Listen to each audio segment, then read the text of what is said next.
Let's get back to the more personal. What are the events, the significant events that have shaped your career? And we're only talking about significance now, because yours is a career that spans many, many, many years. It's hard to think of. I had a very bad event just when I finished university. For my final subject in industrial design masters, I produced a very beautiful sewing machine.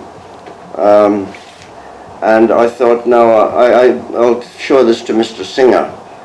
So the sewing machine was beautifully made, beautifully finished, and we pirated someone else's insides and put them in it, and it looked like a 21st century machine.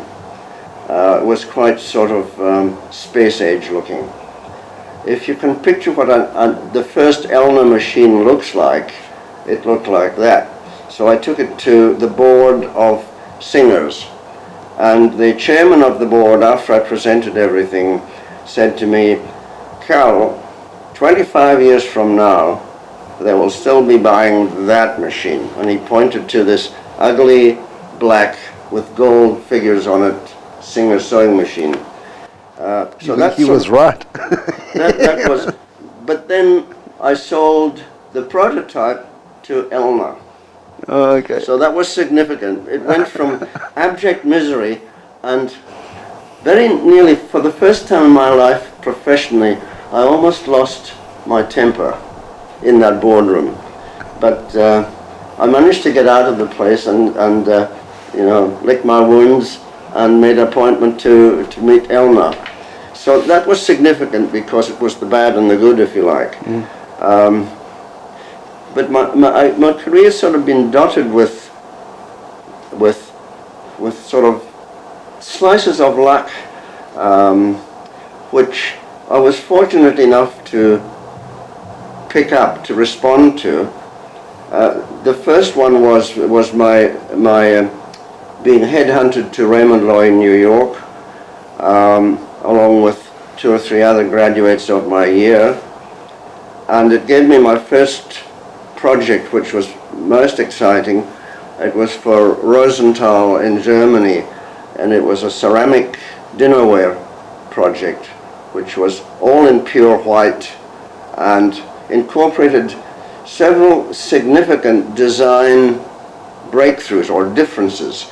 For instance, the handles on all the pots and the teacups were elements of pure ellipses. And they were the first time that anyone had done handles other than the old-fashioned question mark sort of handle. As well as that, we produced the first dinner plates which didn't have a well in the center of the plate. They were just a very smooth, flat-bottomed plate which rose at the edges very smoothly to a beautiful rim. So that was certainly significant. I didn't even know what porcelain was when I was given that project by Mr. Loy. We called everyone Mr. then, of course. And I went from there on to several other things which were also important, but that was for me a very big breakthrough. It was also the first time that a piece would appear in thousands all over the world. And another one was much later. I was commissioned by the architect Robin Boyd, who was the architect for the Australian federal government, and he was in the process of designing an exhibition building for Montreal Expo 67. Yes, that's 1967. And he needed furniture for that, for what was called the VIP dining room. And I designed the Montreal, piece which has become since known as the Montreal chair and the Montreal tables for that project. The building was circular, so my tables were segments of circles related to the radius of the building, and the chairs were the chairs had quite a strong brief. They had to be of today and tomorrow, of excellent design, excellent materials, beautifully made, and have an Australian expression. The Australian expression was the hardest one. I had a lot of difficulty with that. After I got through Ayers Rock and Boomerangs and the Sydney Harbour Bridge, the Opera House didn't even exist then. I came to the point that I wanted to give a springy, not imitating kangaroos necessarily, but a forward, active feel about this country. So my Montreal chair developed a very important spring element which related to being able to move forward for your soup and relax backwards for your coffee. Ever since then, almost every chair I've designed, including the stacking chair, which is called the Roux chair, they all seem to have a springiness about them. They're not static, and very few of them have 4 legs. So that was significant.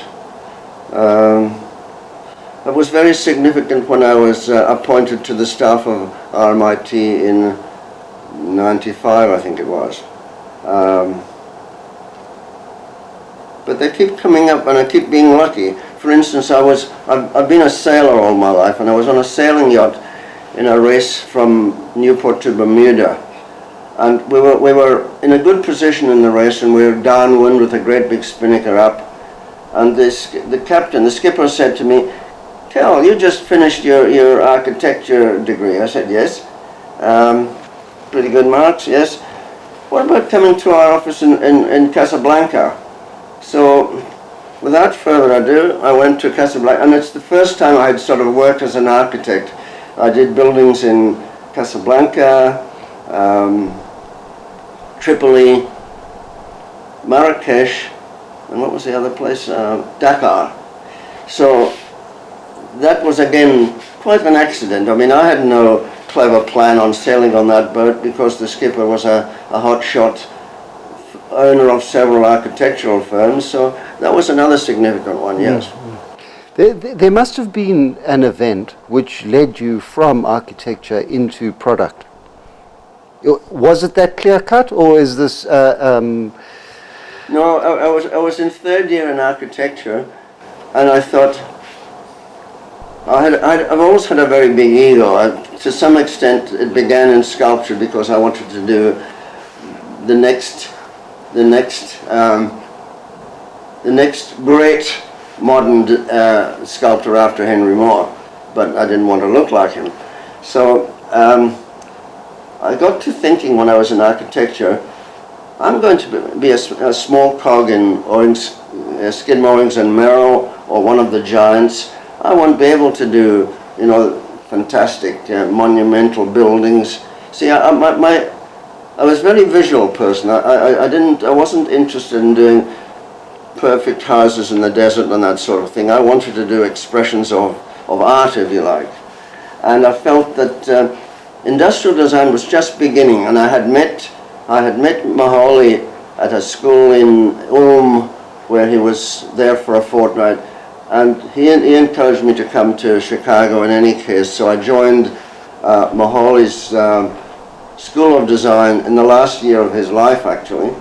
But again, moving to industrial design wasn't actually a brilliant flash of light. It was more the fact that I think I've done the wrong thing here. But one of the wonderful things I always enjoy from that course is the fact that I learnt about space, which you don't learn about in industrial design to any great degree. And also I learned psychology, which I've used incessantly ever since.